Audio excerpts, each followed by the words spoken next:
Hello, everyone. I'm Don Ivol, and I'm here with Stacey Ivol, and welcome to Integrity First Corporation's webinar, Cyber Insurance. Does my business need it, and is it worth it? As advertised, this is a 30-minute presentation, and I promise to start and end on time and get you back to work. A little bit about Integrity First Corporation and why we're talking cyber today. We're an independent agency. We were established in 2006, and we focus on legal malpractice insurance and cyber insurance. And over the past 12 months, one of the most common questions or concerns that I get or receive from our clients is cyber related. What is cyber? Do I need cyber? How much does it cost? And being an agency that is, prides itself on educating our clients on the products that they purchased, I thought, what better way to educate about cyber as a webinar? So hence the reason why we're talking to you today on cyber. One important word I mentioned when I said about Integrity First, we're an independent agency, which means that we are not married to any one carrier. And as you know, like legal malpractice insurance, cyber insurance it's not a one-size-fits-all program or coverage. There's going to be one carrier that's going to be better for one client. There's going to be another client or another carrier that's going to be better for another client. So we kind of eliminate that one-size-fits-all program, being that we can go to 5, 6, 7 different carriers. Let's get started. And we're going to begin with the quote from Stefan Napo, who is a cyber expert in the field. And he has said on many occasions that one of the main cyber risks is to think that they don't exist. The other is to try to treat all potential risk. And it's a great place to start because as you'll notice, he talks about two of the greatest risks, and they're on opposite ends of the spectrum. And our goal is at the end of this program is to try to get you somewhere in the middle of that spectrum. We don't want you to be the person that thinks that they don't exist, stick your head in the sand and think everything is all right. And obviously we don't want you to be running around with your hair on fire trying to identify all risk and potential risk and trying to fix them. So with that, I will turn it over to Stacey. Stace? Thanks, Don.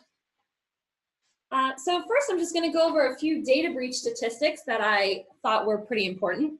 And so in 2017, over 50,000 security incidents happened worldwide. The majority of those happening in the United States and the UK.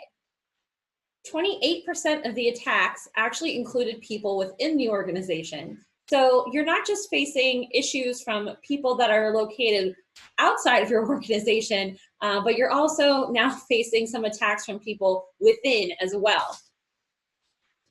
76% of the breaches were financially motivated. So one common thing that we hear from our clients is that, well, I didn't make a hacker mad, or why would a hacker even care about my firm? I'm a small firm, and well, the hacker cares because you happen to have a security issue and something that they know how to exploit. So that's why 76% of the breaches were financially motivated, and they don't have to know you at all to take advantage of the data that you have. Also, employee error actually accounted for 1 out of every 5 breaches. So put that into perspective. Look at those 50,000 security incidents that happened. You could actually have eliminated about 10,000 of them if there had been better employee training and cybersecurity awareness. Ransomware is now the most popular version of malware, and malware stands for malicious software. So what ransomware is, and it's been in the news, so ransomware is you download a file and something pops up on your screen and it says, we've now encrypted your entire computer, and in order for us to decrypt it, you owe us between $300 to $500. That's pretty much for individuals. For companies, that number can be upwards of $100,000 depending upon the company. So ransomware is now one of the most popular chosen pieces of malware that hackers are using currently. In the professional sector, which is where law firms lie, attacks often involve phishing and or stolen credentials, which we'll talk about in a couple of minutes. And very importantly, 61% of breaches occurred in small businesses. You know, we always hear that, oh, I'm not gonna be breached, or I'm not gonna be hacked, I'm just a small business. And looking at the statistics, breaches occurred more often in small businesses than in large businesses. Okay, so you're probably saying, okay, I'm an attorney, how does this apply to me? So this data is actually taken from the 2017 ABA Tech Survey. And on average, they said that 22% of the firms that they surveyed said that their firm experienced a data breach in the past year. This is up from 14% the previous year. So a rise of 8% in 1 year is pretty significant. Now, the average firm in Pennsylvania is 2.2 attorneys. So you might be saying, how does this specifically apply to me? Well, if you fall into that average 2.2 attorney range, let's look at the stats. 27% of firms with 2 to 9 attorneys experience a data breach.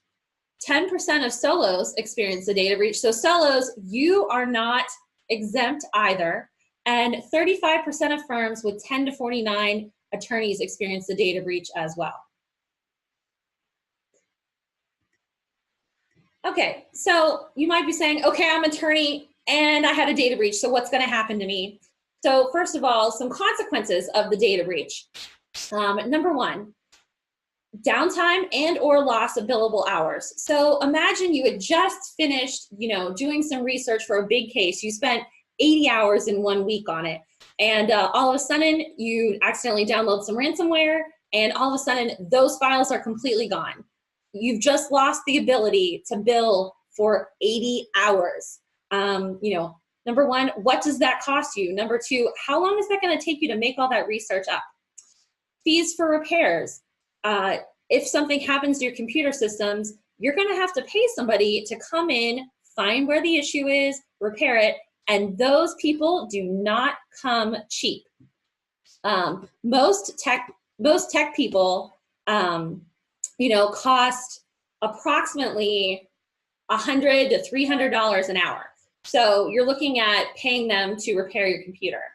Also, your loss of files. If you have the ransomware on your computer, they say, oh yeah, we'll decrypt it, you pay, and then guess what? Sometimes they don't decrypt it anyway, and you've lost all of the files that are on your computer. Also, replacement of hardware or software. You might have to replace your computer because some viruses that you download can cause, your hardware to actually stop working. And finally, and I think this is the biggest one when it comes to attorneys, is your loss of reputation due to notifying clients. In Pennsylvania, when you have a breach of a certain size, you actually have to send out notification to all of your clients, letting them know that you've been breached and what they need to do after that. And a loss of reputation can definitely come with that, a loss of trust from those clients, knowing that you didn't protect their data and they actually entrusted it to you. 60% of small businesses are out of business 6 months after a cyber attack. Let's look at why that's true. The average cost of a data breach to a large company is $3.62 million. What that actually breaks down to is about $141 per lost or stolen record. So one thing that you need to do is look at the number of employees that you have, plus the number of client records you have, and multiply that by 141. For the average small business, this comes out to about $84,000 to $170,000. Do you think your law firm could survive a loss of $84,000 to $170,000 this year? So now we're going to talk about your common cyber exposures that you have as a law firm. So the first one is phishing. Phishing with a PH, of course. Phishing is the fraudulent practice of sending emails pretending to be from reputable companies in order to induce individuals to reveal personal information such as passwords and credit card numbers. Put a little bit more simply than that, phishing is when you get an email from someone pretending to be somebody that they're not, asking you for private information. In a study, they found that 4% of people actually will click on any given phishing campaign. And if someone clicks on a phishing email, they're actually more likely to receive and click on another phishing email, because the people that are sending those emails, they actually monitor who opens and who doesn't open the emails that they send. And they actually will just flood the inbox of the people that are clicking on their emails. So phishing can result in stolen credentials, malware, malicious software being installed, stolen credit card numbers, and pretty disturbingly, phishing kits can actually be purchased by cyber criminals in the dark web fairly cheaply. You can actually buy a phishing kit for around $100. You can buy more sophisticated ones for about $1,000, but they actually start around $100. So how do we prevent phishing in our law firms? First of all, you need to make yourself and your employees aware of phishing schemes that are in the news. There were actually quite a few firms that were hit by the Trojan banker virus a few years ago. Had those firms been aware that the Trojan banker virus was going around, they might have actually been able to not become a victim to it. You can also have training that revolves around identifying phishing schemes. So there are actually companies out there that you can get them to actually phish you and your company. Also, you want to make sure yourself that when you're looking at an email, look at the spellings of the URL before you click on anything. Misspellings are often indicative of phishing. One very popular one is actually paypal.com versus paypa1.com. Notice how the L and the 1, when you just glance at it pretty quickly, are almost indistinguishable from each other. Also, you can hover over any links in an email before you click and verify that they direct you to the web page that they claim. So you can see in my example, I have a link and it claims it's going to google.com. However, when I hover over it, it takes us to integrityfirstinst.biz. If you receive an email from someone you know, but it seems suspicious or off, it uses words that that person wouldn't normally use. You want to contact that person directly instead of replying to the email. This could indicate that you're being phished. It could indicate that their account is hacked, or it could indicate both. And finally, you want to talk to your IT team and have email rules in place on your servers to prevent the emails from actually coming through in the first place, so that way your employees can't click on them. Okay, another common exposure that you have are stolen credentials. Your credentials can be stolen in many, many ways. Phishing schemes are actually one very common way. Another common way is through hacked systems. So if you use the same password for every account, once your credentials are exposed in one place, they're exposed everywhere. And around 1/3 of people actually use the exact same password for all of their accounts. The average American has over 90 online accounts. So think about that. If they have one account that's hacked, let's say they had an account at Target and they were part of the Target hack. Well, now their other 89 online accounts are now exposed and the hacker has their username and password to it. What's interesting is that whenever there's a major hack, the incidence of fraud in other major online accounts actually goes up by about 1/3, which is why it is indicative of 1/3 of people using the same password for all accounts. Another thing to think about is if your employees' personal credentials are exposed and they're using the same passwords for business, then you need to know that your work now has a potential exposure as well. And finally, 80% of hacking-related breaches leveraged either stolen passwords, which we just talked about, and or weak or guessable passwords. So you want to make sure that you always have a strong password. Now, you might be asking yourself, how am I supposed to protect my credentials? Number one, you want to become familiar with phishing schemes that look to steal your username and passwords. Again, look in the news and just kind of be aware of anything that, people might be talking about. Number two, and this is huge, do not use the same password for all of your accounts. You don't even want to use the same password for any 2 accounts. And you might be saying to myself, Stacey, you just said I have 90 passwords. How am I supposed to do that? Well, I would recommend using a password manager to help you create secure passwords and that it will remember them for you. KeePass is actually what INF uses. That's KeePass. And it is a free open source password manager that will help you create secure passwords, and it also will store them for you. You also want to make sure that you have password rules in place at your business. You can employ two-factor authentication when possible. They also might call that 2FA. And basically what that is whenever somebody sends you that text or email with the one-time code that they use to verify your identity. And finally, you want to make sure that you're looking for SSL certificates, that HTTPS in the address, any place that you enter login information or financial information. And then finally, the last very common cyber exposure attorneys have is physical theft and loss. You might be saying, well, how is something physical a cyber exposure? Well, how much information do you have on that thing that's stolen? So according to popular research, a laptop is stolen once every 53 seconds. And most of these thefts actually occur at airports. Every year, about 5 million smartphones are lost or stolen.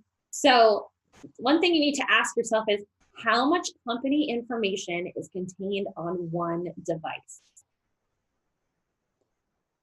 To prevent theft and the loss of your data, you want to require any device with work information on it to be encrypted. This way, if it falls into the wrong hands, they won't be able to see that data. Encrypting your iPhone or your Android device is very, very simple. You simply go into the security settings and actually just turn on encryption. Another thing that you can do is to install a poison pill software on all work devices. Number one, it allows you to track where the device is. And number two, it allows the device to completely erase itself as soon as it's connected to the internet. If you're using Apple products, great. You can use Find My iPhone to erase the device remotely at any time. And finally, a lot of people don't think about physical security, but you're going to want to purchase laptop locks to physically secure your devices when they're not in use. Now, Don, you want to tell them about how they can protect their business? Sure, Stacey, thank you. Stacey just went over some risk management procedures, so why don't we talk a little bit about cyber liability insurance.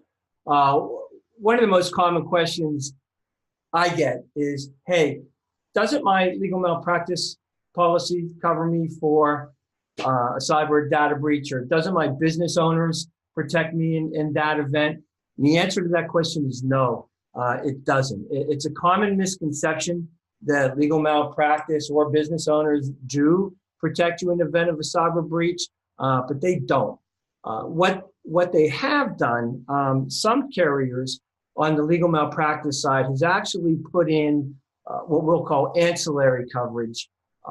They'll take one or two coverage points or coverage issues from a cyber policy and put it into the legal malpractice coverage with a very minimal sublimit. So again, they may your legal malpractice limit may be $1 million, but they'll say, okay, in the event of a cyber breach, we're going to offer $10,000 of coverage for this one particular point.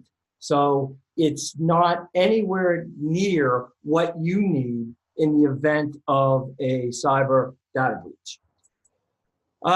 You'll look, what is covered under cyber? And if you look at the cyber policies, they are usually broken down into three coverage parts. There's first-party claims, first-party claims and or benefits, third-party claims and or benefits, and other benefits or ancillary coverages. Under first-party claims, there's public relations claims, or public relations coverage, pardon me, in that, in the event of a cyber data breach, the policy is going to pay you to go out, get a public relations firm to help you mitigate the bad press that is definitely coming your way in the event of a breach. So they help you with that loss of reputation that I talked about. Correct. They'll also send in a forensics team to actually look at your system, and for a couple reasons. One, to make sure that you were actually hacked. Two, to see if they can find out where the breach occurred, where was the entry point, where was your system hacked, and three, to offer suggestions as to, okay, how you can fix it, and or better yet, how you can prevent it from happening again in the future. In the policy, there's also business interruption protection. As Stacey mentioned, in the event of a hack, usually you're going to be down for a while. Until you get access to your files back. Well, when you're down, you're not making any money. So the policy does provide some protection for that. Paying cyber extortionists. Again, Stacey mentioned about the malware where pops up on your screen. Hey, guess what? We encrypted your files, and in order to get those back, we're going to charge you $300. Well, again, coverage for that under the policy. Call center support. You're going to want somewhere where your affected clients can call and get assistance, get help. Hey, they'll tell you, they can tell your client, what to do because their information is compromised. Again, it's covered under the policy. There's credit monitoring for the clients that have been affected under the policy. Breach notification, this is big. In Pennsylvania, again, if the breach is big enough, you have to notify all of your clients.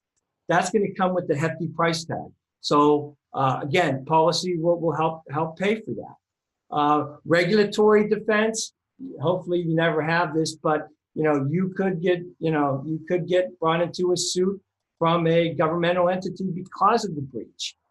There's going to be defense costs for that. And the last one, wire transfer fraud. All of those are very important, but from what I've seen recently, this is really a big one. I just saw actually a claim. Obviously won't disclose any names or anything, but it was a Pennsylvania insured that was doing a closing, real estate closing.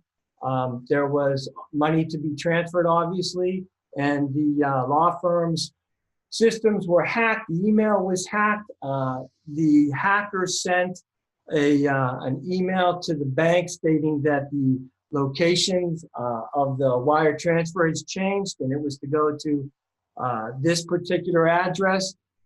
Instead of making the phone call to confirm, the bank just transferred the funds, and within hours, the funds were gone. So that's scary stuff. Third-party claims. In the event that you do have a breach and one of your clients is claiming that they obviously have been hurt, they turn around, they sue you because of that, obviously you're going to need defense, and if you're found that you are liable for that particular suit, and there is a settlement, policy is going to pick that up. So, what doesn't cyber cover? It covers a lot, but there are obviously things that it doesn't cover. And we talked about how the legal malpractice policy doesn't cover cyber, or the business owners doesn't cover cyber. Well, the opposite or flip side is true for cyber. Even though law firms and lawyers, use laptops, desktops, they, store things in the cloud, and that's all considered cyber stuff. It's not going to cover your legal malpractice. Likewise, it's also not going to cover physical loss to your computer systems or mobile devices. So you're out traveling, your laptop gets stolen, don't look to your cyber policy to pick that up. That's going to be covered under another policy, usually your business owners. So here's something, obviously the big question, right? We get this all the time. How much does cyber insurance cost? Great question, tough to answer, because like legal malpractice insurance, there's not one standard price. The price differs with the individual characteristics of your firm. Some of the pricing factors, they're going to include the industry. What do you do for a living? Revenues. How much money do you have coming in through the door? Do you use credit cards? Do you not use credit cards? Encryptions. Is your email encrypted? You're sending out? What about mobile devices? How many mobile devices do you have out there? Do you have 10 phones that have emails? Do you have 100 phones? Do you have one, just one phone? What about laptops? Are your laptops, when they're out, are they encrypted? Limits and deductible. This is within your choice. I mean, you can look at, several different limits, several different deductibles, and obviously those are all going to have an impact on the annual premium that you pay. So long and short of it is that there really is no standard cost for the coverage. I will tell you, though, that some insurance carriers do have what they call a minimum premium, meaning that they are not going to write any policy or any coverage for less than a certain amount. And most of the ones that we're dealing with have a minimum premium of $500 per year. So I want to share with you just some examples of some cyber insurance policies that we just sold, two to law firms and one to an insurance agency. And the first one up top, you'll see the limits that the firm chose. They were $500,000 with a $2,500 deductible. And it included cybercrime coverage, or that wire transfer coverage that we talked a little bit about. And the annual cost for that was $1,042.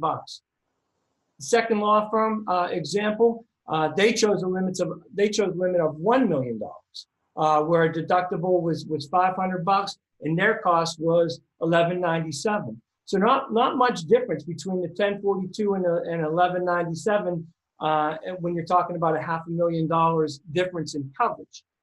The third example that we have is there was an insurance agent, that we just wrote.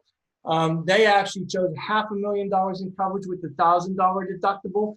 Their annual cost was $785.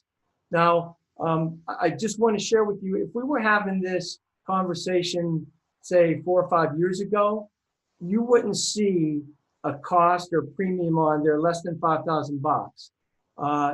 The cost of the coverage is really reduced dramatically, actually, over the last 4 or 5 years.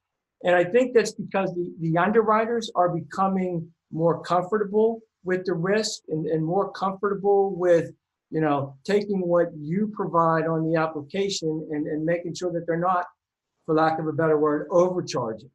And also what plays a big part in that is that the insureds or the prospective insureds are getting a lot more tech savvy.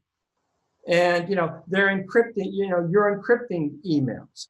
You're making sure that your passwords are not all the same. You're doing the right stuff to try to mitigate the loss, and therefore that's having a huge impact on the premiums. So is cyber insurance worth buying?